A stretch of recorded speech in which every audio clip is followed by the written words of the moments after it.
We're now going to look at a concept that's actually related to integer multiplication, but it's new and it's going to be helpful for you to look at the very first problem, not the whole thing, but the very first problem in the PDF file called Introduction to Characteristic.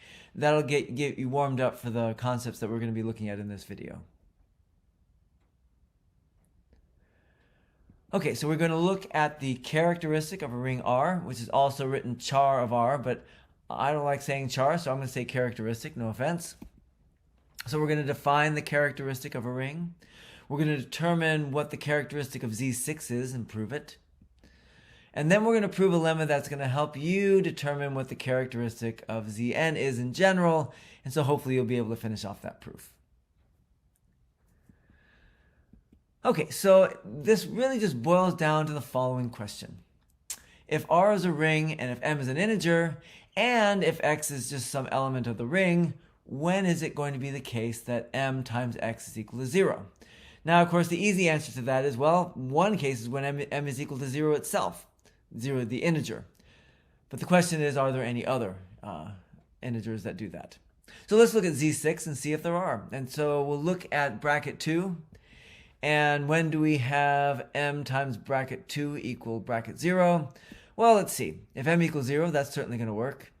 If M equals 3, that's bracket 2 plus bracket 2 plus bracket 2. That gives us, bracket 6, which is 0. Negative 3 also works. 6, negative 6, 9, negative 9. All of those work. And in fact, if M is any multiple of 3, that will also give us 0.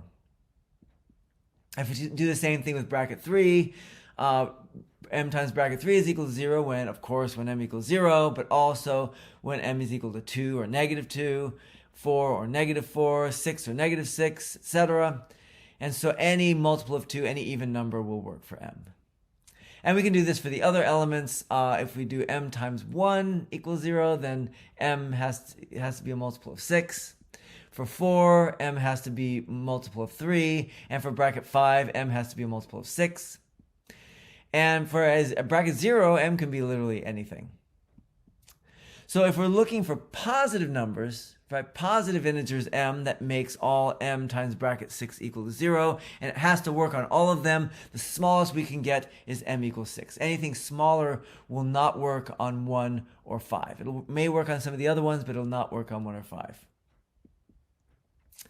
So if R is a ring, we define the characteristic of R, written char of R, to be the smallest positive integer M, such that M times X is equal to 0 for every value of X in R. So M is one single number, and it has to work on X for over all possibilities for X being in the ring.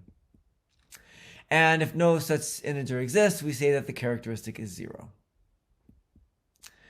And as we just proved by just looking at all the different cases, the characteristic of Z6 is equal to 6. And you might have some guesses, some conjectures of what the characteristic of Zn is in general, and I'm going to give you a lemma to help you do that yourself. So here's the lemma, and this is actually a lemma that we've kind of hinted at in some of the work that we've been doing with integer multiples. If M is a natural number and X is an integer, then M times bracket X is equal to bracket of MX. And I should note that the multiplication by M is different on both sides of that equation, so we are proving something that's somewhat significant, right? On the left, we're doing integer multiplication of M by the ring element bracket X, and on the right, M is being multiplied by the integer X, because M itself is an integer. And then we're taking that congruence class of MX. So we're going to prove this by induction, not too surprisingly perhaps. If we want to look at M equals 1, well, 1 times bracket X, by definition of integer multiplication, is it just leaves it alone. We just get bracket X. If we look at the integer 1 times X, that's equal to X because 1 is the multiplicative identity in the integers, which means that bracket 1 times X is equal to bracket X. And since 1 times bracket X and bracket 1 times X are both equal to bracket X, that means they're equal to each other. And so we get 1 times bracket X equals to bracket of 1 times X. All right, one integer down, infinity minus 1 to go. For the inductive step, we assume that, sorry about that. We assume that m times bracket x is equal to bracket of m times x, and we're going to show that m times 1 times bracket x is equal to bracket of m times 1 times x. M plus 1 times x, excuse me.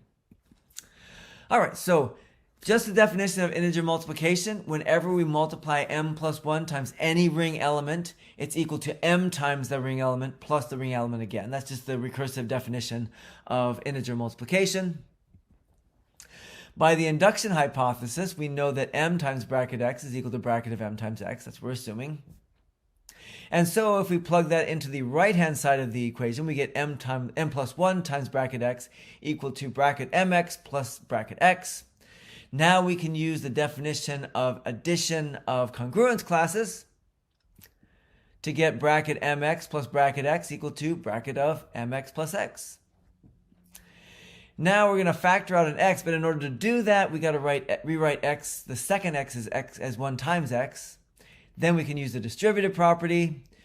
We get mx plus 1 times x inside the brackets. We can factor out the x, and then we end up with, putting that all together, m plus 1 times bracket x equal to bracket of m plus 1 times x, which is exactly what we're trying to prove, and that completes the proof. So see if you can use this to show what the characteristic of Zn is. I'll bet you can.